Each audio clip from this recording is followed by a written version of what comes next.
জলপদ্মগুলোর lovely lovely কুড়ি, ছোট্ট টগর, চাইনা টগর, ওই আর একটা পদ্ম, ওই আর একটা। আর এবার আমার পদ্ম পুকুরের পদ্মগুলো দেখো কত সুন্দর কুড়ি হয়ে ভরে আছে।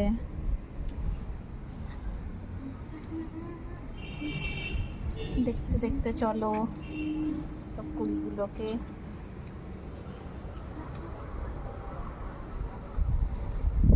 গোল করে ঘুরিয়ে দেখাই।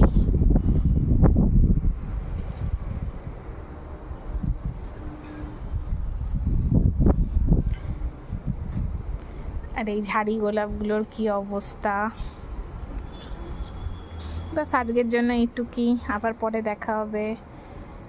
না একটা জবা দেখে নাও, জবার কুড়ি। ঠিক আছে, গুড বাই, টেক কেয়ার।